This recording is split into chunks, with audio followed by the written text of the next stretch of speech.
Hello friends, good afternoon. Am I audible and visible? Yes friends, good afternoon.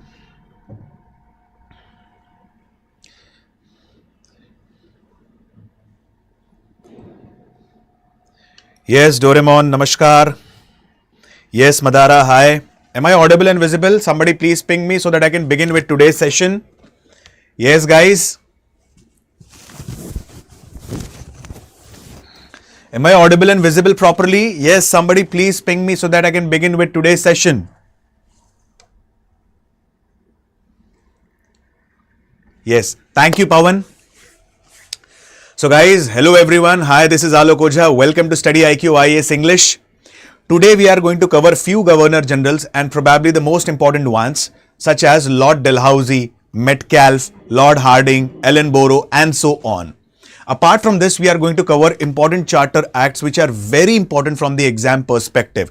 And there have been direct questions in the UPSC examination concerning Regulating Act 1773, Pitt's India Act 1784, Charter Act 1813, the last Charter Act 1853 and the Government of India Act 1858. So today's session would be interesting. Apart from this, in today's session, we are going to cover all these aspects. For the students or the aspirants who are new to the platform, please go through the previous videos for a quick revision. Okay guys? So, without wasting any more time, let's begin with today's session. Governor Generals and important charter acts. Let's speak about Lord Metcalfe. Guys, you need to remember only one statement about Lord Metcalfe. And what's that statement? He is referred as liberator of press in India. Like media, it is acting as a channel of communication between the government and the governed. So here, Lord Metcalfe, he gave complete freedom to the press. Okay, I'll give you a very simple example. Initially, there was one act which is called as Licensing Regulation Act 1823. And what was the major purpose of Licensing Regulating Act 1823? The major purpose was, at that time, the number of vernacular newspapers were increasing. And apart from highlighting the social evils that were prevalent at that time, they were also highlighting the facts of English East India Company. And at that time, Britishers came up with an act, Licensing Regulation Act 1823. As the name itself suggests, anyone aspiring to start a newspaper, a publication or a magazine compulsorily needs to have a license. Okay? It is also believed that as per Licensing Regulation 1823, Raja Ram Mohan Roy's Persian magazine Mirat-ul-Akbar had to stop the publications. In the coming years, it is believed that Lord Metcalfe, he became the Governor General of India. And he is referred as Liberator of Press in India. So he removed the Licensing Regulation 1823. The province of Agra was also created by Lord Metcalfe. Correct guys? Now moving ahead with another important one whose name was Lord Auckland. A very interesting story about Lord Auckland at this time. Lord Auckland, many historians believe that Lord Auckland is considered as one of the most unsuccessful Governor Generals of India. Now, why Lord Auckland is considered as one of the most unsuccessful Governor Generals of India, we'll explore now. Okay? So, pay attention carefully. If you remember, guys, yesterday, Treaty of Amritsar, we had seen during the time of Lord William Bentinck. At that time, River Satluj, which is one of the tributaries of River Indus, it was made as a boundary line between the territories of Maharaja Ranjit Singh and English East India Company. Correct? To the north of River Satluj, all the territories belonged to Maharaja Ranjit Singh. And to the south of River Satluj, all the territories belonged to whom? It belonged to English East India Company. Later on, William Bentinck signed Indus Navigation Treaty, as per which one of the tributaries of River Indus, Satluj, it was made navigable. Why it was made navigable? Because at that particular point of time, Russia was following the policy of expansionism. Correct? And Russia had conquered almost entire part of Central Asia. And they had reached the tip of Afghanistan. And Lord William Bentinck was suspicious of the activities of Russia. that probably they might have an eye over India. Okay? Now, the tenure of Lord Auckland witnessed First Anglo-Afghan War. Now let's understand about this war. Durrani Empire was founded by Ahmad Shah Abdali in Afghanistan. And Ahmad Shah Abdali, he became the ruler of Durrani dynasty or Durrani Empire. Now Ahmad Shah Abdali, he was dethroned by another person whose name was Dost Muhammad. Like Dost Muhammad had a lot of a fan following in the region of Afghanistan. And with the help of nobles, Dost Muhammad dethroned Durrani Empire founder Ahmad Shah Abdali. Okay? Now, Dost Muhammad, he had conquered Kabul and Ghazni in Afghanistan. And now he aspired to conquer Kashmir, Peshawar and Hazara.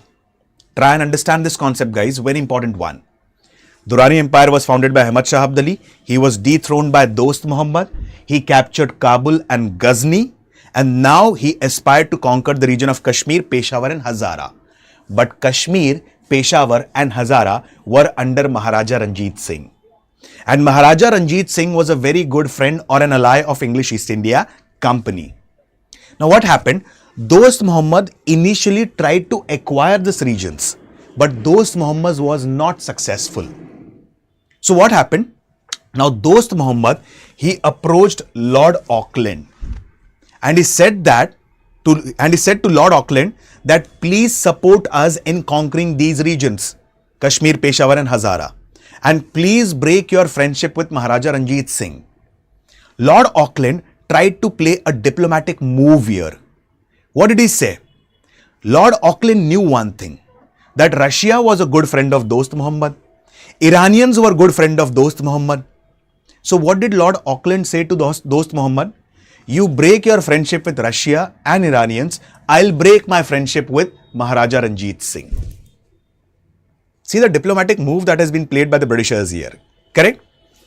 At this particular point of time, here it is believed that Dost Muhammad declined this offer. Immediately Lord Auckland, he went to Maharaja Ranjit Singh and said that Dost Muhammad had approached me and he asked me to break friendship ties with the Sikh Empire. But I denied that. But what was the actual truth? He said to Dost Muhammad that you break friendship with Russia and Iranians, I'll break friendship with Maharaja Ranjit Singh. And what is he saying to Maharaja Ranjit Singh? That he came, he approached me and I denied the breaking friendship with the Sikh Empire. So what happened? Maharaja Ranjit Singh ji and this person, Lord Auckland, they thought that if the Durrani Empire founder Ahmad Shah Abdali could be removed by Dost Muhammad, there would be some person who would be acting or who would be contending the throne of the Durrani Empire. And we need to find such a person, and that person will work like a puppet for us. And they found one person whose name was Shuja Shah. Finally, a tripartite agreement was signed between Shuja Shah, who wanted to remove Dost Muhammad. Secondly, Maharaja Ranjit Singh, the ruler of Sikh Empire, and Lord Auckland, representative of English East India Company. And as per this agreement, if Dost Muhammad or any other try to attack us, we will help each other in the time of need. Correct? Dost Muhammad came to know about the agreement. Dost Muhammad immediately attacked them. And finally, Dost Muhammad was defeated. And when Dost Muhammad was defeated, he was kept at a jail in Calcutta. When Dost Muhammad was kept in the jail at Calcutta, Shuja Shah was kept as a puppet ruler in Afghanistan. Okay. But as I have told you previously, guys, Dost Muhammad had a huge fan following in the region of Afghanistan. Immediately there was outbreak of civil revolt in Afghanistan. And many English officers had to lose their lives. Alexander Burnes, Charles Burnes, General Elphiston lost their lives. In fact, it is also believed that Maharaja Ranjit Singh ji, he passed away at this time.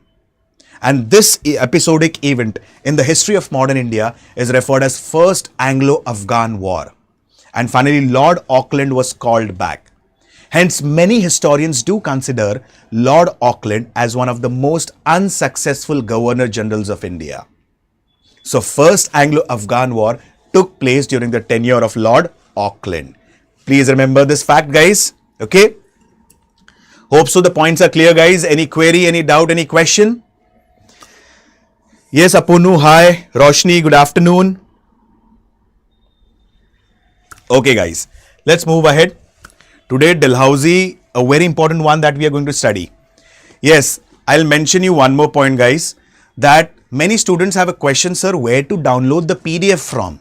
Time and again, I have told you one thing, guys. You can download the PDF of the session from the Telegram channel, that is history_Alok Ojha. Okay, you can download the PDF from this Telegram channel. The PDF will get uploaded 3 to 4 hours after the live session. Okay, guys. So please do watch the session and you can download the PDF from here. Okay. Let's move ahead with another important Governor General whose name was Lord Ellenborough. Like, he was a president of Board of Control for 4 times. Now, what is Board of Control? We'll study in today's lecture in the further part of the session. Now, Lord Ellenborough, he was sent to India to restore peace. But here again, he created a chaotic situation by annexing or conquering the region of Sindh in 1843. One of the disastrous moves that was being taken by the English East India Company, particularly by Lord Ellenborough. It is believed that in the entire European world, this step of Lord Ellenborough was heavily criticized. And what step? Annexation of Sindh. Now, what is annexation of Sindh all about? Let's understand. Okay. Yes, Kaizen, good afternoon. As I've told you, or we have discussed in the previous session that Captain William Hawkins, he was the first person or the first Englishman to come in the court of Jahangir. Initially, he was denied the permission to establish factory at Surat. But later on, Sir Thomas Roe, he was successful in establishing factory on the west coast of India, particularly around the region of Surat. Okay.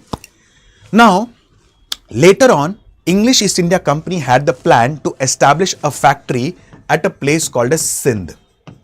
But they thought that already they have a factory on the western coast of India in the form of Surat. And already they had acquired the region of Bombay from Portuguese.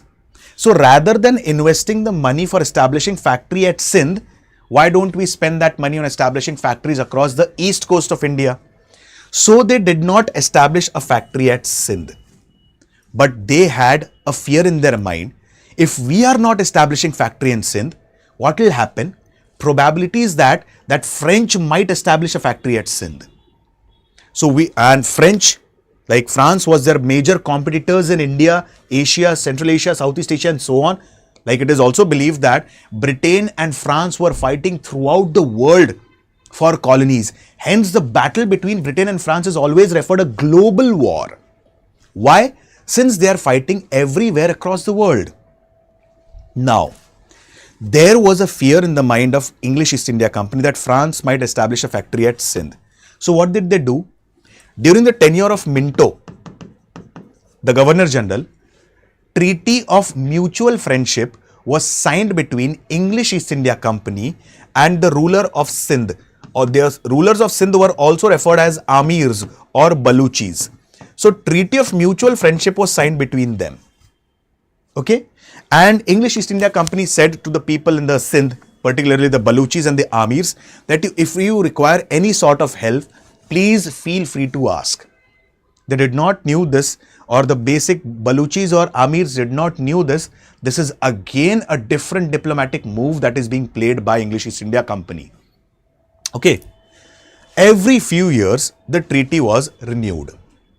Now comes the tenure of Lord Ellenborough. And there was another officer whose name was Sir Charles Napier. Now, Sir Charles Napier, he suggested to Ellenborough, why are we every time renewing the treaty with Sindh? There is no necessity of renewing the treaty with Sindh. Why don't we conquer the region of Sindh once and for all? This was suggested by Sir Charles Napier to Lord Ellenborough. Okay. So immediately, Lord Ellenborough questioned Sir Charles Napier, how will we justify this conquering? Correct?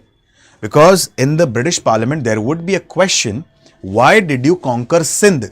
Because Sindh has never they have never surpassed the treaty. They have never breached the treaty. They have maintained cordial relations with English East India Company. In fact, they did not allow the French to establish factory at Sindh.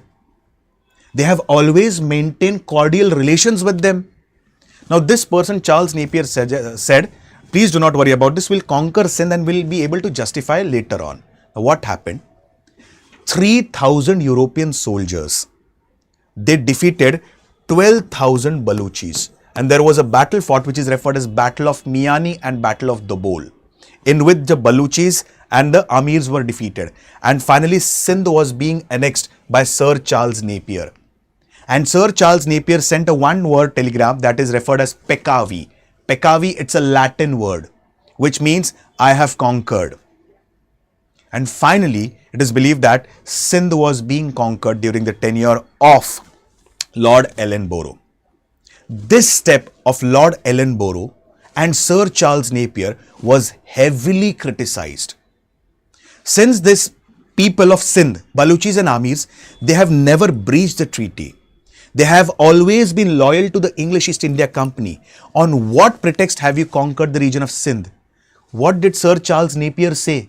He said that at the time of Lord Auckland, when Dost Muhammad was in jail, just we had discussed right now, when Dost Muhammad was in jail, these Baluchis, they played a very crucial role, they played a very pivotal role in spreading the civil revolt in the region of Afghanistan. Hence, we have conquered Sindh. But this is not the truth. Baluchis did not play any major role in spreading the civil revolt in the region of Afghanistan. In fact, it was one of the hidden intentions of the English East India Company to conquer the region of Sindh because they were brutally following the policy of imperialism, continuous expansion of the territories. And this is referred as annexation of Sindh, which took place during the tenure of Lord Ellenborough. Clear, guys? Any query, any question, any doubt? Let's speak about Lord Hardinge 1. Yes, please keep the session interactive. If you have any question, any kind of doubt, you can please feel free to ask me. Okay?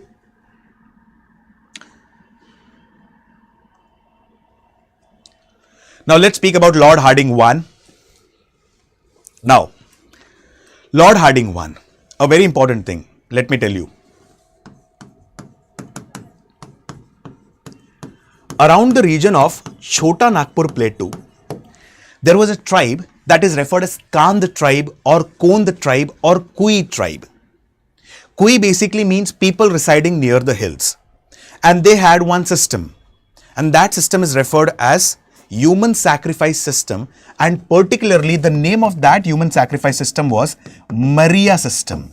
So this tribe, Kand or Kond or Kui tribe, which means the people residing in the hills, practiced one system referred as Maria system. And this is a human sacrifice system. During the tenure of Lord Hardinge I, it is believed that Maria system was being abolished. It was being stopped by the Britishers, and this led to one of the famous uprisings at that time, which is referred as Kand uprising or Kond uprising, which was led by Raja Chakra Bisoi. Okay, so human sacrifice system, also referred as Maria system, was being abolished by the Britishers during the time of Lord Hardinge I. Another important event that took place during the tenure of Lord Hardinge I was First Anglo-Sikh War, and First Anglo-Sikh War was followed by a treaty which is called as Lahore Treaty. And this Lahore Treaty particularly took place on 9th of March 1846. Now, what is First Anglo-Sikh War all about? What is Lahore Treaty which took place on 9th March 1846? Let's understand. Again, we'll go into the backdrop. We had discussed yesterday that river Satluj was a boundary line between the territories of Maharaja Ranjit Singh, particularly Sikh Empire, and English East India Company. To To the north of River Satluj, all the territories belong to the Sikh Empire, headed by Maharaja Ranjit Singh. True? And to the south of River Satluj, all the territories belong to English East India Company. Correct? Now, later on, we have studied one more thing. The River Satluj was made navigable. Why? Because Britishers wanted to keep an eye on the Russians. Correct? Now, there was a British resident in the court of Maharaja Ranjit Singh. And that British resident's name was Major Broad. Now, Major Broad closely observed one thing. And what did he observe? That the Sikh forces have started constructing forts on the banks of the river. And as per the treaty, nobody can construct the fortress or the fort on the bank of the river, either to the north or to the south. It cannot be constructed by the Sikh forces. It cannot be constructed by the English East India Company's forces. But Major Broad observed one fine day that the fortresses were being erected on the banks of River Satluj, particularly on the northern bank of River Satluj. With the passage of time, the Sikh forces crossed the Satluj River and started raiding the territories to the south of River Satluj. And as discussed earlier, the territories to the south of River Satluj belong to English East India Company. It is believed that this led to First Anglo-Sikh War. Okay, a battle of Taran was being fought in which the Sikh forces were defeated. And when the Sikh forces were defeated, a treaty was signed, which is referred as Lahore Treaty. And as per this treaty, harsh terms and conditions were being imposed on the Sikh Empire. Like, the Sikh had to surrender Kashmir, Peshawar and Hazara to the Britishers.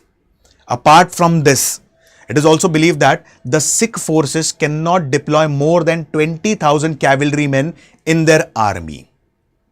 Apart from this, the Sikh forces had to pay a war indemnity of 1.5 crore rupees. Can you imagine? 1846, 1.5 crore rupees. So the Sikh forces had to pay a war indemnity of 1.5 crore rupees to the English East India Company as a part of Lahore Treaty. And Lahore Treaty was signed between Maharaja Ranjit Singh's son, whose name was Maharaja Duleep Singh. And he was mere a 7-year-old boy.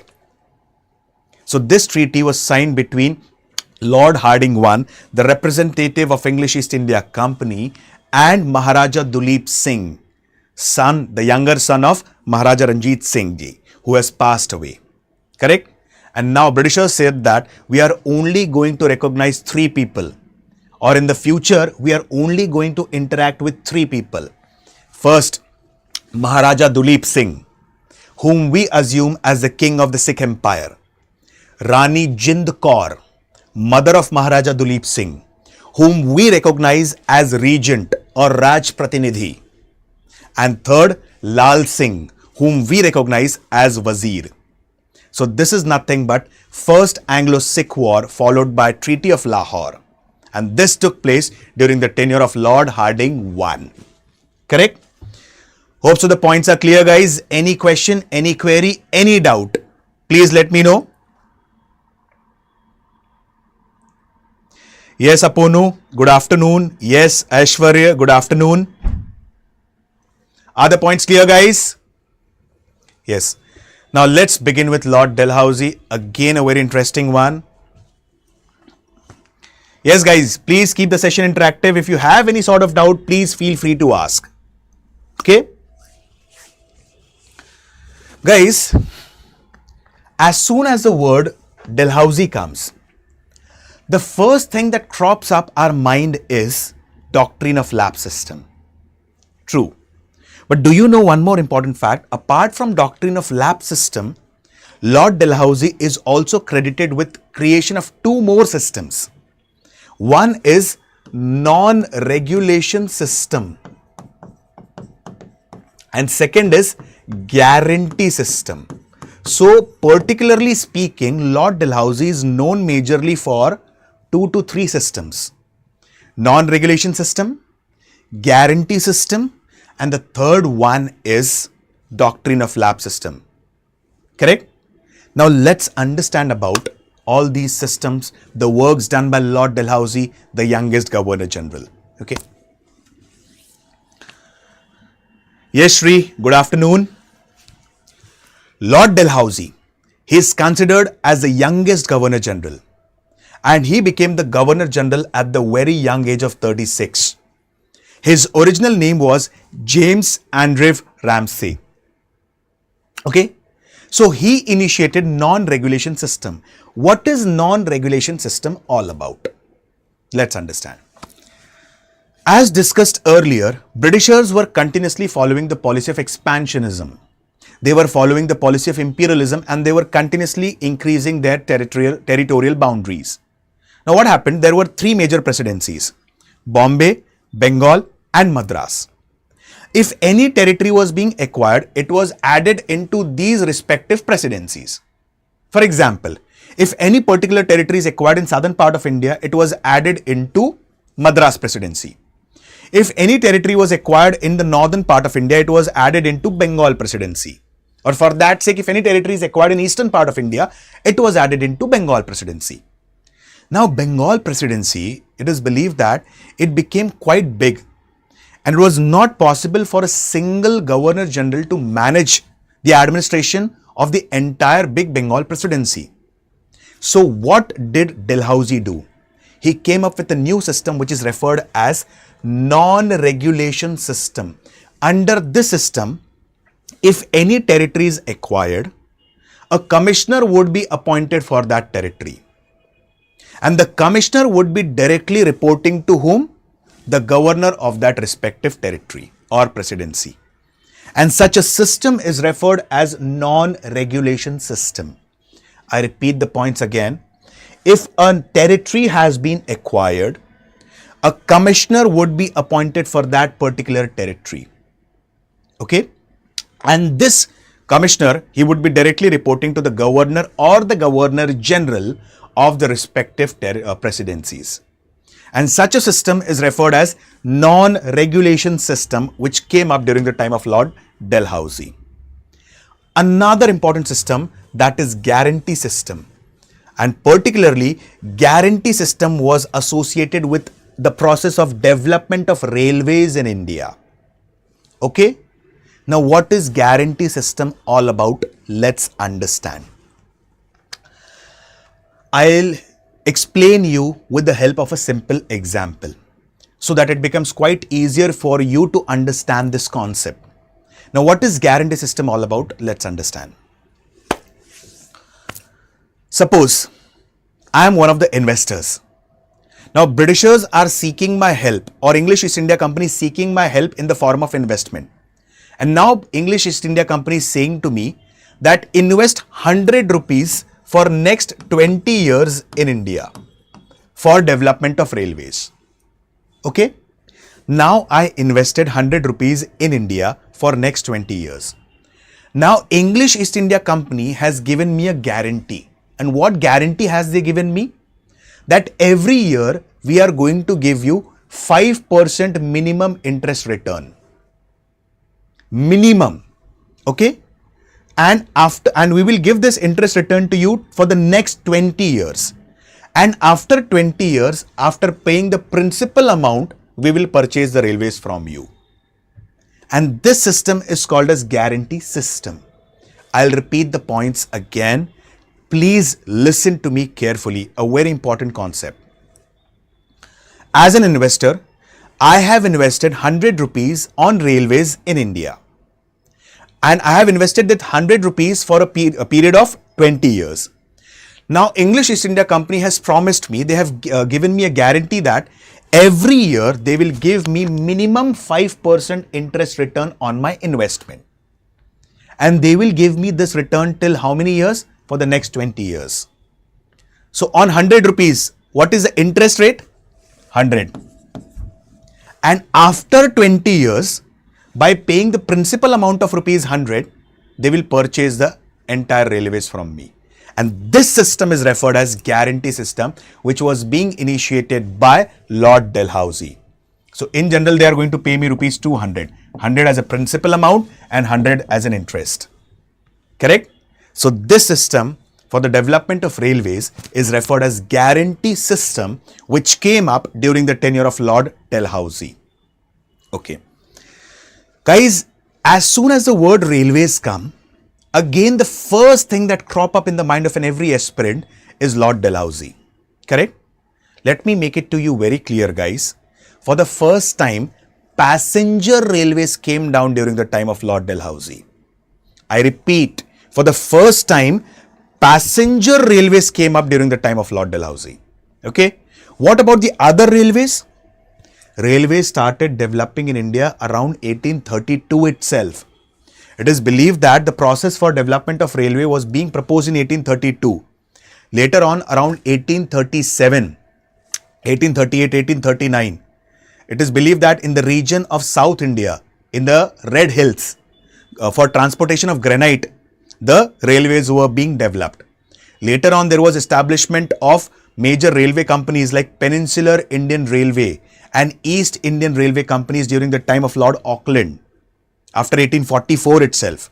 For the first time, passenger railway came up during the time of Lord Dalhousie. Okay? And when the passenger railway came up during the time of Lord Dalhousie, the passenger railways, it approximately covered 34 kilometers. It traveled the distance of 34 kilometers from Bori Bandar to Thane. It had 14 coaches with a carrying capacity of 400 passengers, and it had 3 locomotives. Simple words, it had 3 engines. And the 3 engines were referred as Sindh, Sultan and Sahib. And the first passenger railway came up during the time of Lord Dalhousie, which covered an approximate distance of 34 kilometers. Got the points clear? Moving ahead. Another important system that came up during the time of Lord Dalhousie was the doctrine of lapse system. Now, what is doctrine of lapse system all about? Let's understand. Okay? Very important one. As per doctrine of lapse system, if any ruler does not have a legal male heir, his kingdom would be annexed by the Britishers. Hundreds of kingdoms were annexed under the pretext of doctrine of lapse. Hundreds of kingdoms. This is nothing but the pro-imperialistic approach that was being followed by the Britishers. Isn't that so? I'll give you a few examples. Like, the kingdom of Satara was annexed, Jaipur, Sambalpur, Bhagat, Udaipur, Jhansi, Nagpur, Awadh. Like, I'll give you one of the examples of Jhansi. Okay. Like, Jhansi, it was being ruled by Rani Lakshmi Bai. Let me give you a small example. The original name of Rani Lakshmi Bai was Manikarnika, and she was born to Moropant Tambe and Bhagirathi Bai, and she was born in a Maharashtrian family, Maharashtrian Brahmin family. So Manikarnika, she was born at a place called as Banaras or Varanasi, and she was born to Moropant Tambe and Bhagirathi Bai. Few years after his birth, when she was she was a little girl, her mother Bhagirathi Bai passed away, and her father Moropant Tambe used to work at Bithur for Peshwa Bajirao II.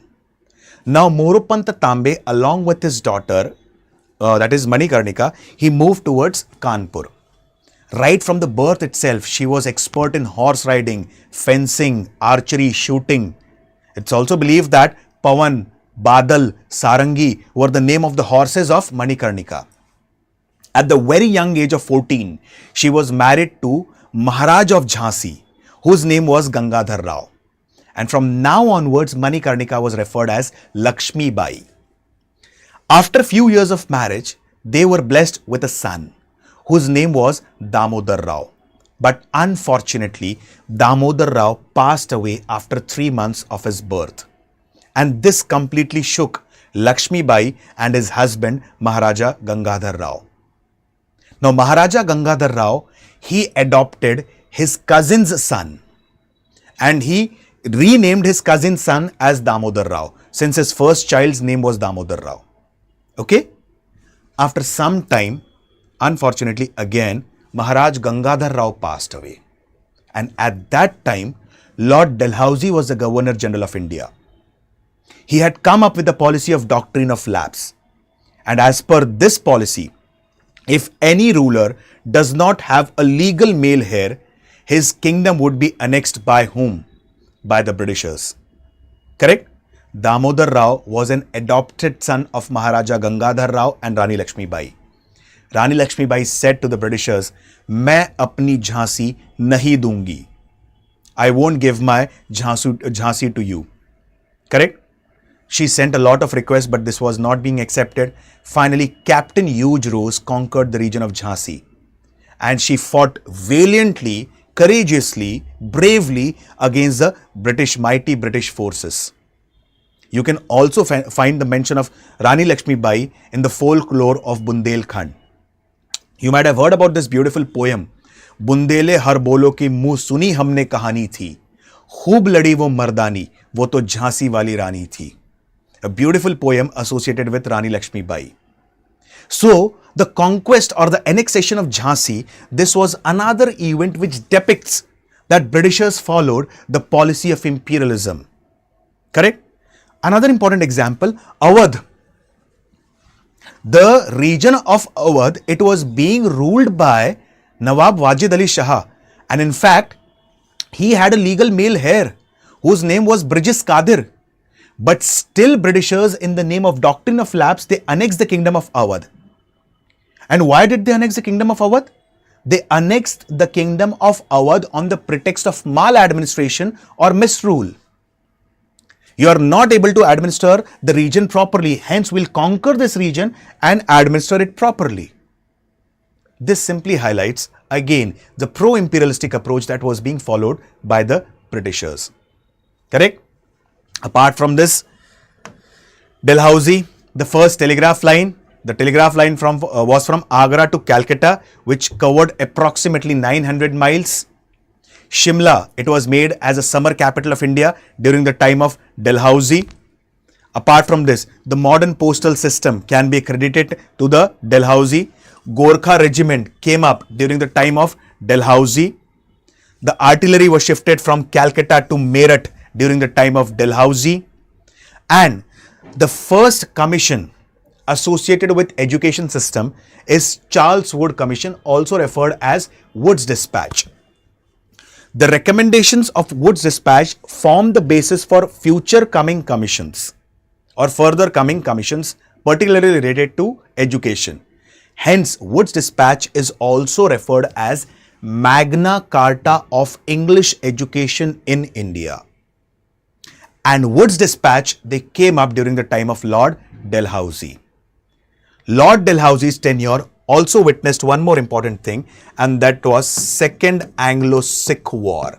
We had just discussed about, yes guys, we had just discussed about the First Anglo-Sikh War, if you remember.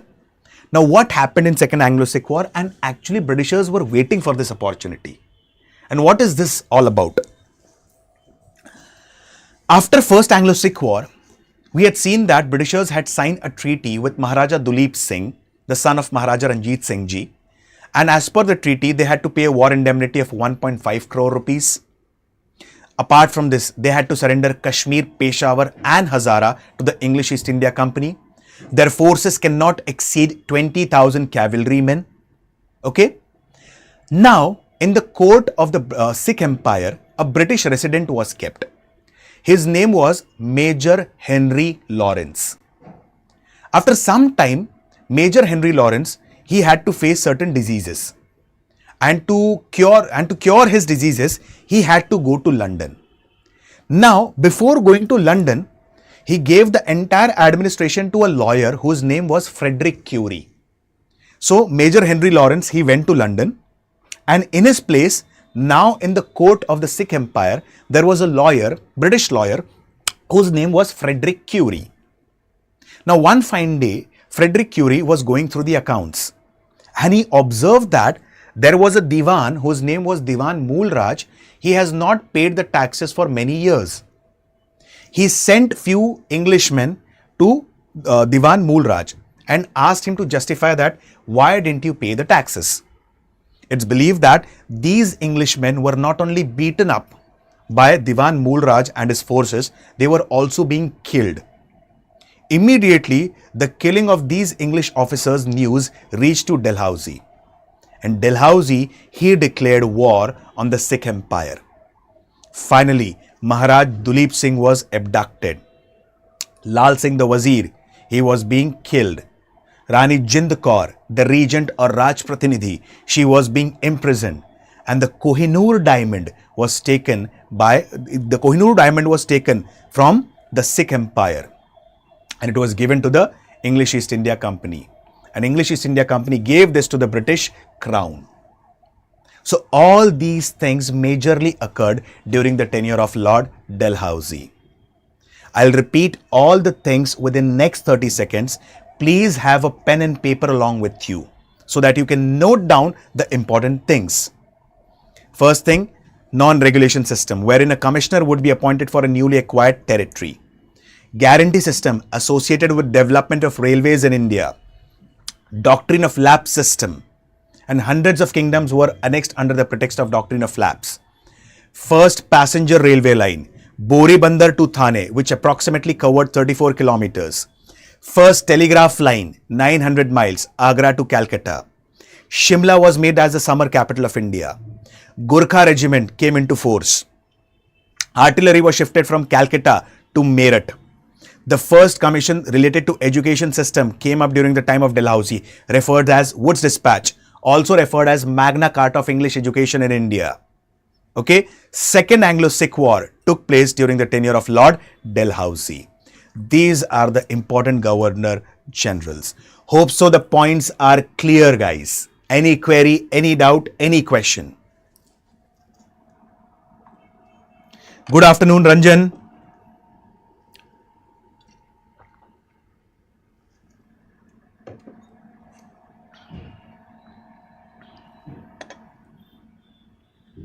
Let me ask you a few questions. I'll just ask 4 questions on Governor General, guys. As I've told you, please keep the session interactive. If you have any query, please ask me. I'll ask you 4 questions and please try to answer these questions just within 10 seconds, okay? My first question. Who was the first Governor General of India to ban sati in the region of Bengal? Your time starts now. Yes, guys, please boggle up your minds.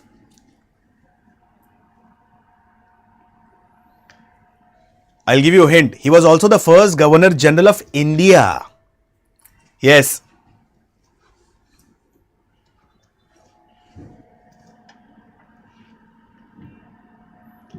It's Lord William Bentinck. Okay? It's Lord William Bentinck. My second question to you. Which Governor General, he abolished the human sacrifice system prevalent among Kand tribe? And that system was referred as the Maria system. Yes, we had just discussed it a while back. Yes, VK, very good. Pawan, very good.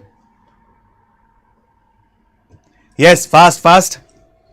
It's Lord Hardinge 1. Correct? My third question. Okay, my third question majorly. And the question goes around. Army regiment was created during the time of Dalhousie. Name it. Yes, please.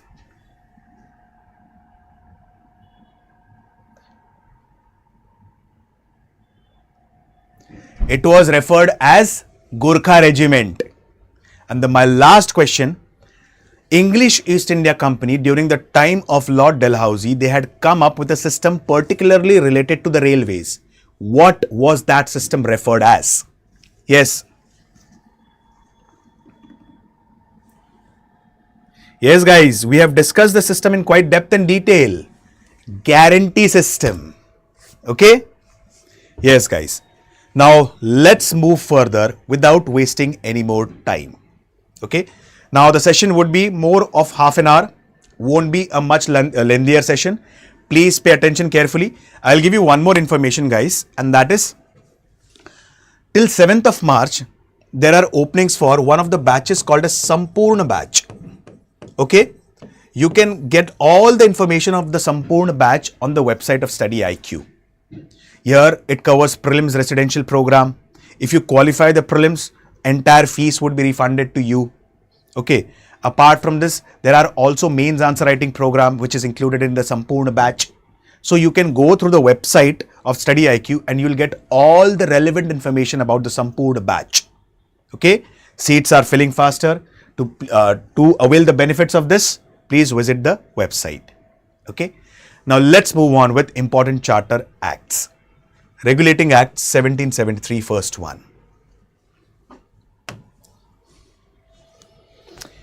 Pay attention carefully, guys. A very important concept that I'm telling you.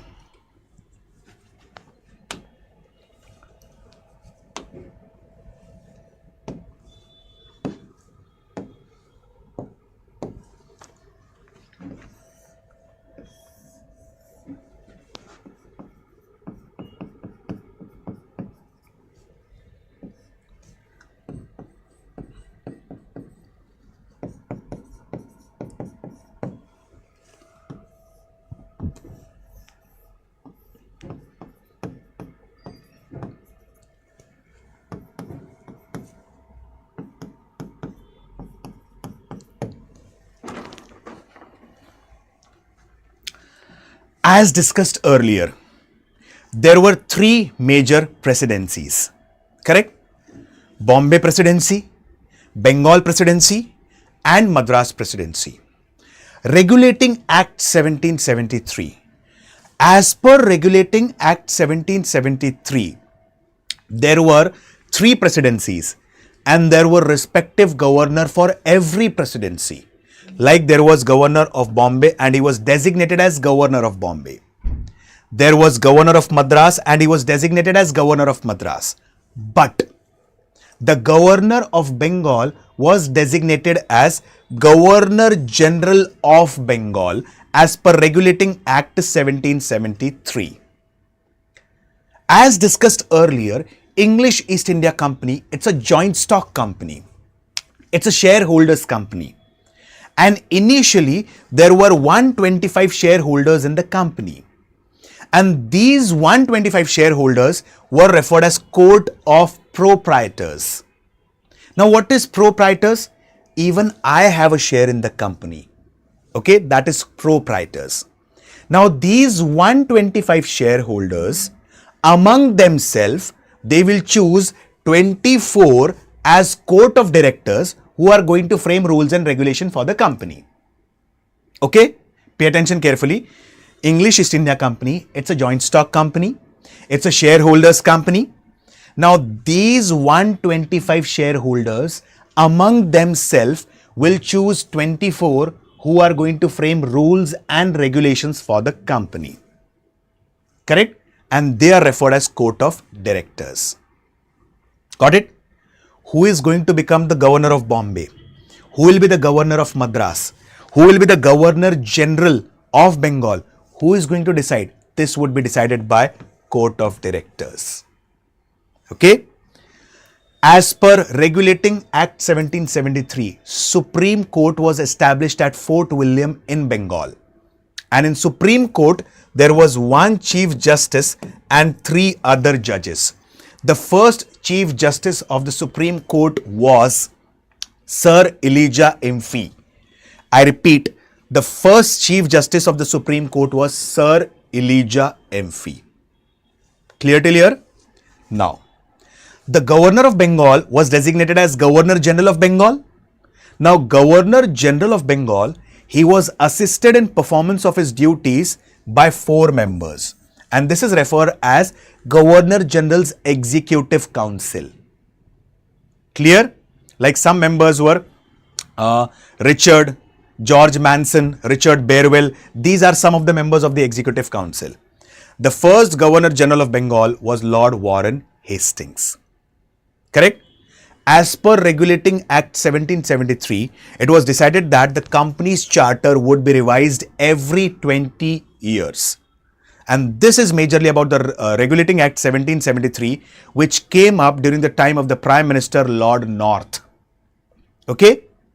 I'll repeat the points again. Pay attention carefully.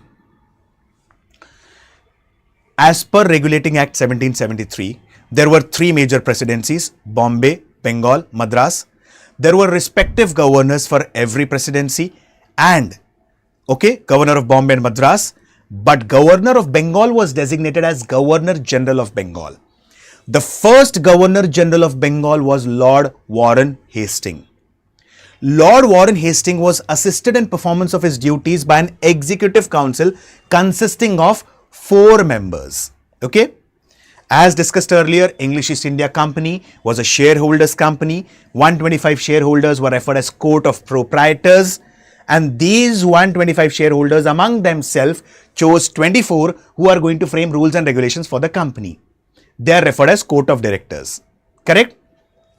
Who is going to become the Governor General of Bengal, Governor of Bombay, Governor of Madras? Who will decide this? Court of Directors. As per Regulating Act 1773, which came up during the time of the Prime Minister Lord North, Supreme Court was established at Fort William, which had 1 Chief Justice and 3 other judges. The first Chief Justice was Sir Elijah Impey. I repeat, Sir Elijah Impey. And this is referred as Regulating Act 1773. Now let's understand another important act, Pitt's India Act 1784. Again, a very important. Hope you understood Regulating Act 1773. Clear? Okay.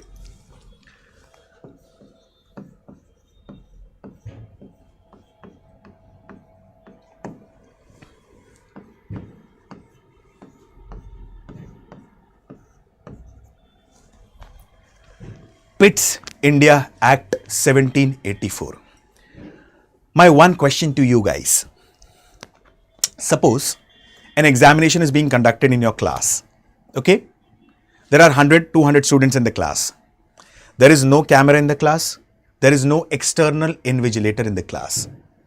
What is the probability that the test would be conducted in a fair and impartial manner? Correct? Very less probability that the test would be conducted in an impartial manner since there is no camera, since there is no external invigilator. Correct? Same thing was here. There is no external agency which is controlling the affairs of English East India Company. Correct? As I have told you, these 24 are the court of directors who are going to frame rules and regulations for the company. Who are these 24? These are among 125 itself. Isn't that so? They do not have any external control above them. Now, as per Pitt's India Act 1784, an external control was brought over the English East India Company. Correct? Now, why it is referred as Pitt's India Act 1784? Because as per at this time, the Prime Minister of Britain was William Pitt. He is considered as the youngest Prime Minister of Britain, approximately 24 to 25 years of age. Okay. Now it is believed that Board of Control came over English East India Company, and Board of Control was appointed by the British Crown or the British Parliament. Now Board of Control had 6 members. Pay attention carefully. Now, as per Pitt's India Act 1784, there was an external control over the English East India Company. This external control was in the form of Board of Control. Board of Control had 6 members. All of them were appointed by the British Crown or the British Parliament. Okay? Among 6, 1 member was President of the Board of Control.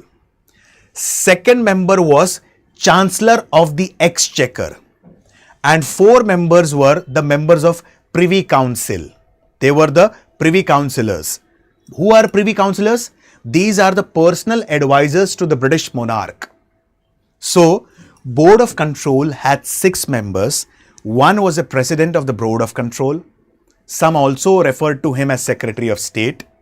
Then comes specifically the Chancellor of the Exchequer, and 4 are the Privy Councillors. Who are Privy Councillors? These are the personal advisors to the British monarch. Correct? Now, apart from this, what happened here? As I've told you, initially in 1773, who is going to become the Governor General of Bengal? Who is going to become the Governor of Bombay? Who is going to become the Governor of Madras? Who will decide? That was decided by Court of Directors. But now there is Board of Control. So who is going to become the Governor General of Bengal, Governor of Bombay and Madras? This was now decided by Board of Control and not by Court of Directors. Clear? I'll repeat the point again. Please do not get confused. Initially, who is going to become the Governor General of Bengal, Governor of Bombay, Governor of Madras was being decided by the Court of Directors. True? Now, Board of Control is an external agency which is controlling the affairs of English East India Company. Correct? So, Board of Control will decide who is going to become the governor of a respective presidency. Simple words. Board of Control now managed the political and administrative functions of the company, and company will only manage what? The commercial functions. That's it. Correct? Again, one more thing. Previously in 1773, I had told you one important fact, that Governor General had an executive council to aid and assist him in performance of his duties. True? And in Governor General's executive council, there were 4 members. Now, as per Pitt's India Act 1784, Governor General's Executive Council will have only 3 members. Only 3 members. Okay. And among 3, it is believed that 1 member would be the British Commander-in-Chief of the Army, who would be directly appointed by the British Crown. In simple words, the powers of English East India Company has began to get liquidated. Now they are reducing the powers of English East India Company. Correct? So I'll repeat the points again. Board of Control, it has 6 members. They are appointed by the British Crown. All the 6 members, 1 is President of Board of Control, 2nd Chancellor of the Exchequer and 4 Privy Councillors. They will decide who is going to become the governors of respective presidency. Initially in 1773, Governor General of Bengal was being assisted by Executive Council of 4. Now the Executive Council members have been reduced to 3. Among 3, 1 member is British Commander-in-Chief of the Army, directly appointed by the British Crown. Simple words, the administrative and the political functions of the company are now managed by Board of Control and indirectly by the British Crown or the British Parliament. And the commercial functions are managed by English East India Company. And this is referred as Pitt's India Act 1784. Points clear, guys? Please let me know. Yes?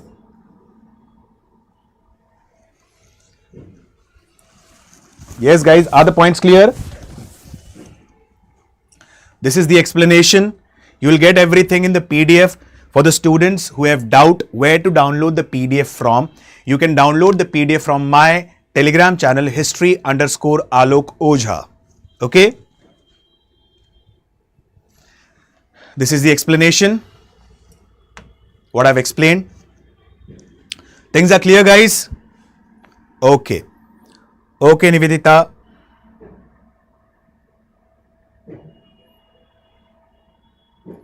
No, Pawan. Executive Council means 1 Governor General plus 4 other members.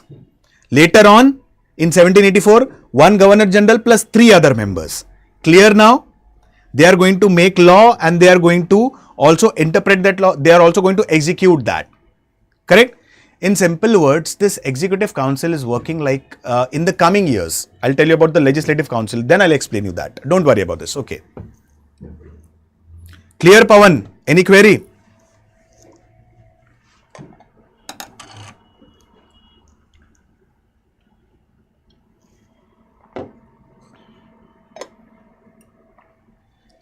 Now let's talk about Charter Act 1813. 3 important points that needs to be remembered about Charter Act 1813. And what are these points? As per Charter Act 1813, the monopoly of English East India Company was ended. Guys, I've said monopoly of English East India Company was ended, but I did not say it was ended completely. Okay? Monopoly of English East India Company was ended. Okay? But the monopoly was kept intact in terms of tea and China. English East India Company can trade with China. English East India Company can trade in tea. Okay, so its monopoly was kept intact in China and tea. It was not ended completely. Getting the points clear? Now, what was the reason for ending the monopoly? It's believed that as per Charter Act 1793, the monopoly of English East India Company was extended. But why in between they had to end the monopoly? It's believed that Napoleon Bonaparte had brought hard days to the businessmen of England, and these businessmen approached the British Crown, and finally British Crown had to end the monopoly of English East India Company. But monopoly was kept in China and tea. Christian missionaries were allowed to come in India and preach Christianity as per Charter Act 1813.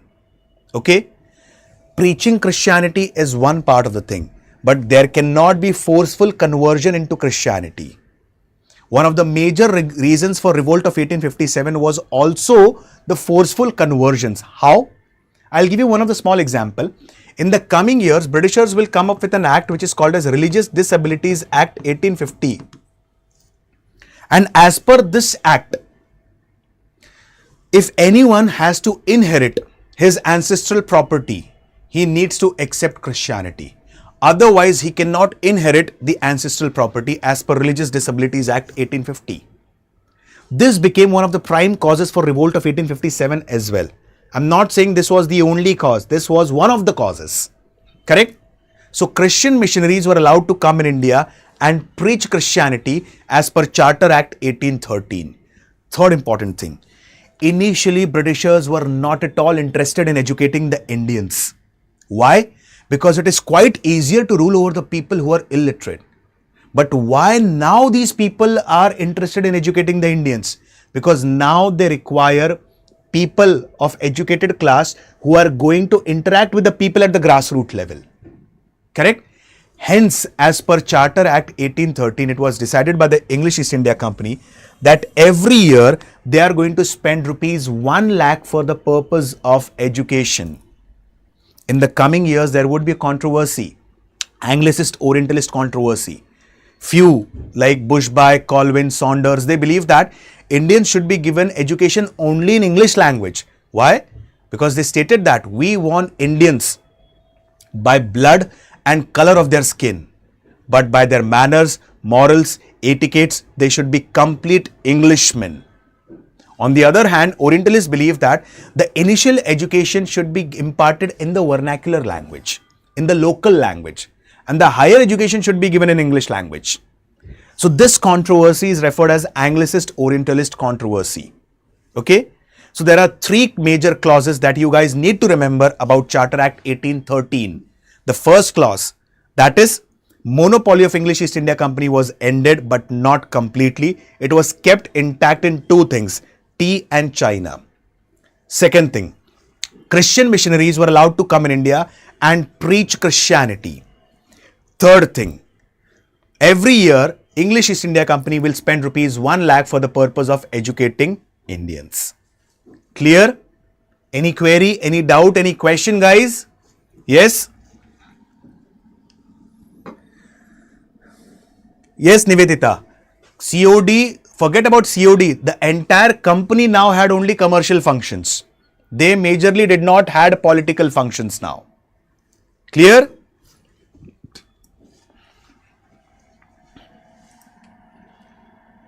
Okay, now let's move on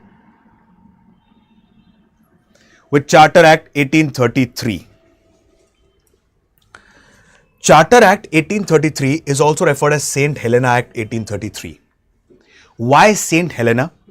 St. Helena, it's an island in southern part of Atlantic Ocean. Okay, and this island was transferred from English East India Company to the British Crown in the same year. Hence, Charter Act 1833 is also referred as St. Helena Act. As per Charter Act 1833, Governor General of Bengal was designated as Governor General of India. The first Governor General of India was Lord William Bentinck. I repeat, the first Governor General of India was Lord William Bentinck. It's not Bentrick, it is Bentinck. Okay? And we have discussed in quite depth and detail about Lord William Bentinck, that he abolished Sati system. Correct? He established Thuggy and Dakaiti department under William Henry Sleeman. And there's a village named as Sleemanabad in Madhya Pradesh. Apart from this, he abolished double batta system or foreign service allowance. We had discussed all these things yesterday. He was the first Governor General to realize Russian threat. So he signed Indus Navigation Treaty with Maharaja Ranjit Singh Ji, correct? Through which the river Satluj was made navigable. True? So all these works were done by Lord William Bentinck. So Charter Act 1833, which is also referred as St. Helena Act, it designated Governor General of Bengal as Governor General of India. Okay? And the first Governor General of India was Lord William Bentinck. Got it? As per Charter Act 1833, Indian Law Commission was created. And Indian Law Commission was created under the chairmanship of Lord Macaulay. The basic purpose for creation of Indian Law Commission was codification of Indian laws. And this came as per Charter Act 1833, Indian Law Commission. Correct? Again, important thing. If you remember Lord Cornwallis is also referred as blue-blooded aristocrat and father of civil services in India. Correct? But Lord Cornwallis, he laid down westernization of public services. It simply means that Indians cannot appear for civil services. But William Bentinck, as per Charter Act 1833, he laid down Indianization of public services or Indianization of civil services. And this was as per Charter Act 1833. Got it? I'll repeat the points again. Charter Act 1833, it's also referred as St. Helena Act 1833 because the island of St. Helena, present located in South Atlantic Ocean, was transferred from English East India Company to the British Crown or the Parliament. Secondly, this act designated Governor General of Bengal as Governor General of India. The first Governor General of India was Lord William Bentinck. Indian Law Commission was set up under the chairmanship of Lord Macaulay for codification of Indian laws as per 1833 Act. And finally, Indianization of public services was done as per Charter Act 1833. Hope so the points are clear, guys. Yes, Chini, you're from Telangana. That's great. Good to hear. Yes, Charter was revised every 20 years. It was revised every 20 years. Okay. Now let's move on with Charter Act 1853. Session is not much longer. It will take more 10 minutes, maximum 10 minutes.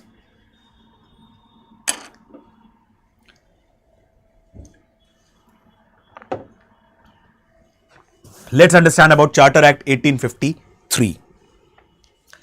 It is considered as the last of all the charters. Why it is considered as the last of all the charters? Because after this, the rule of English East India Company in India will end. And the rule of English East India Company in India would be replaced by the rule of British Crown or the British Parliament. Correct? So it is considered as the last charter. Correct?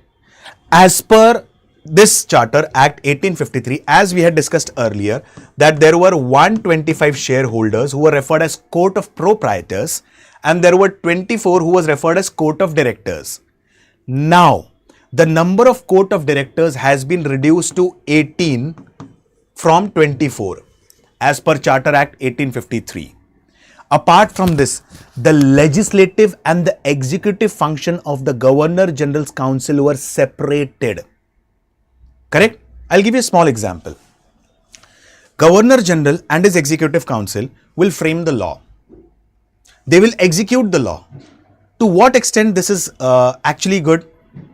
Correct? Again, there is chances of embezzlement and corruption because they are framing the law, they are executing the law. Now, Governor General's legislative and executive functions were separated. And there was a separate legislative council of the governor. It worked like a mini parliament. Their major purpose or their major objective or the work was to frame the law, and executive functions were given to somebody else. So as per Charter Act 1853, Governor General's legislative and executive functions were separated. Charter Act 1853 led to creation of three major provinces: Assam, Central Provinces and Burma. Okay, Assam, Central Provinces, that is present day Madhya Pradesh and certain parts of Chhattisgarh were the part of Central Provinces. So Assam, Central Provinces and Burma were created as per Charter Act 1853. Got it? I'll repeat the points again. Charter Act 1853, it is considered as the last charter. Why? Because after this, English East India Company would be liquidated, and the rule of English East India Company would be transferred to the British Crown or the British Parliament. Correct? As per Charter Act 1853, the Court of Directors were reduced from 24 to 18. The legislative and the executive functions of the Governor General's Council were separated. And this act led to creation of three major provinces in the form of Assam, Burma and Central Provinces. And now comes Government of India Act 1858, the last one. Okay. So after this, I'll be stopping my words. Tomorrow onwards, I'll be continuing with another important topic. Tomorrow's session is very important. Aspirants who are new to the platform, they can visit the previous videos. You can also watch the videos on Ancient India.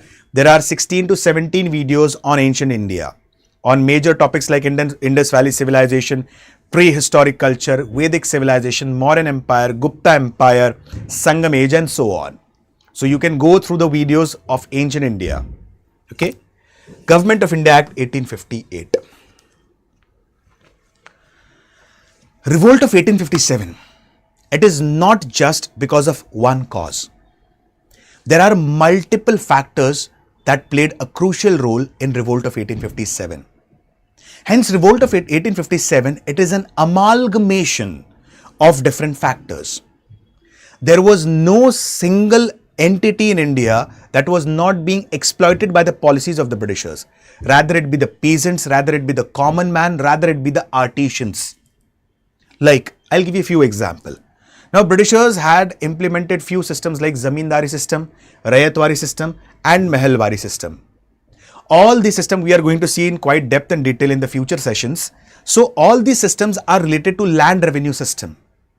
And the taxes were exorbitant. Peasants were forced to pay heavy taxes. Like, I'll give you a small example. In Rayatwari system, the land was majorly classified or categorized into three categories: good, average and barren. Can you imagine? On barren land, the average tax was 40 to 45%. On barren land, 60 to 66% was a tax on the fertile land. And this, as per Britishers, was quite low. Correct?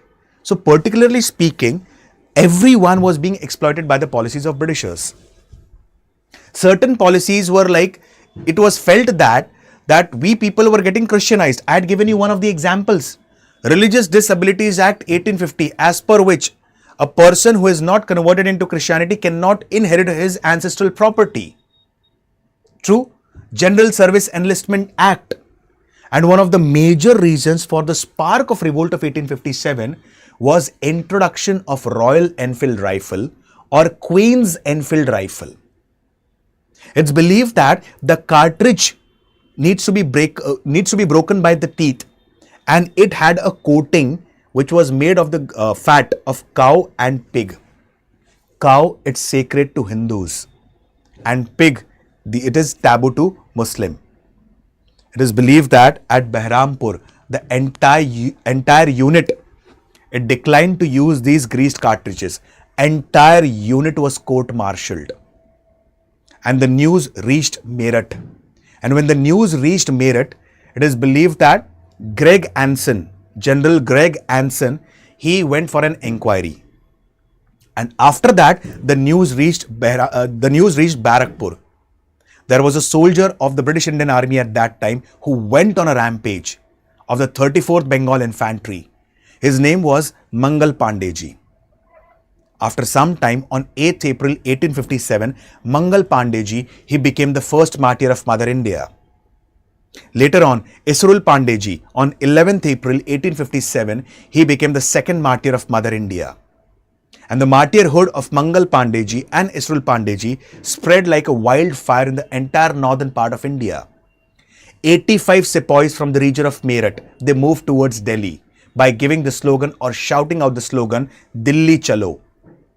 They reached Delhi and declared Bahadur Shah Zafar as the face of revolt of 1857 and chose him as the representative of revolt of 1857. Red lotus and chapati became the symbol for revolt of 1857. And revolt of 1857 engulfed entire northern part of India. It spread like a wildfire.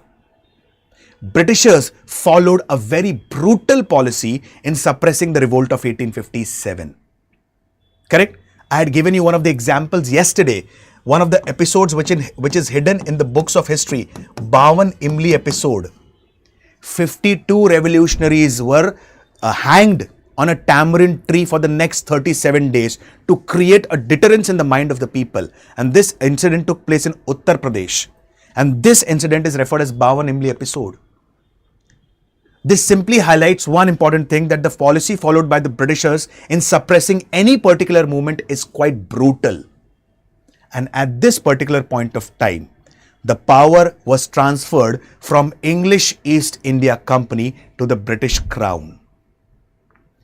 Okay, now one important fact I am telling you. Till 1911, Calcutta was the capital of India. After 1911, Delhi became the capital of India. But do you know one important fact? On 1st November 1858, there is a city of India which was made capital of India for one day. And that city is Allahabad, present day Prayagraj. Why Allahabad was chosen as the capital of India for one day? Because on 1st November 1858, the power was transferred from English East India Company to the British Crown or the Parliament at Allahabad. Okay? Now, English East India Company is British Parliament or the British Crown is directly not going to govern the country. So what will happen? The British Crown has now appointed Secretary of State for India. Simple words, Secretary of State for India is acting as a channel of communication between the British India and the British Crown or the British Parliament. Secretary of State for India, he is also the member of British Cabinet or the British Parliament. Secretary of State for India is assisted by 15 members. 8 members are appointed by Court of Directors and 7 are directly appointed by the British Crown. And the first Secretary of State for India was Lord Stanley. Okay. The Government of India Act 1858 designated Governor General of India as Viceroy of India. The last Governor General and the first Viceroy of India was Lord Canning. And after this, Britishers said that they are going to relinquish all the activities of imperialism. Okay? And this is referred as Government of India Act 1858. Hope so the points are clear, guys. Any question? I'll repeat. As per Government of India Act 1858, the rule of company was liquidated, it was ended and was replaced by the rule of crown in India. The rule of Crown or the British Parliament was managed by Secretary of State for India, who was also the member of British Parliament or the British Cabinet. He was assisted by a council of 15 members. 8 were appointed by COD, Code of Directors, and 7 were being appointed by, yes, British Crown directly. The Governor General of India was now designated as the Viceroy of India. The last Governor General and the first Viceroy of India was Lord Canning. And this is all about Government of India Act 1858. Hope so the points are clear, guys. Any query, any doubt, any question, please feel free to ask. Yes. Nivedita, the session will start at 1 p.m. 1 p.m. tomorrow. Okay. Guys, the Sampurna batch that I have discussed previously, the batch will start from 7th of March at 6 p.m. sharp. And it has wonderful facilities like Prelims and Mains Residential Program. Like I'll give you a small example. Whenever you are surrounded by like-minded people, the potentiality to grow becomes quite higher. Correct? If you're surrounded by the people who are preparing or aspiring to become civil servants, you can discuss with them. Isn't that so? So here your competitiveness increases. So Prelims Residential and the Mains Residential Program will help you out in that. Secondly, full refund of the fees on clearing the prelims examination. 11,000 rupees reward on monthly basis to the top performer, and it also includes interview guidance program. The batch is going to start from 7th of March. So please do avail the benefits. Correct? And you can avail the benefits by using my code ALOK LIVE, which is flashing on your screen. Okay guys, with this I stop my words for the day. See you guys tomorrow. Thank you and have a wonderful day. Shankari, I'll think let's see if it is possible. We'll also go through the medieval part. Okay. Thank you guys. Thank you and have a wonderful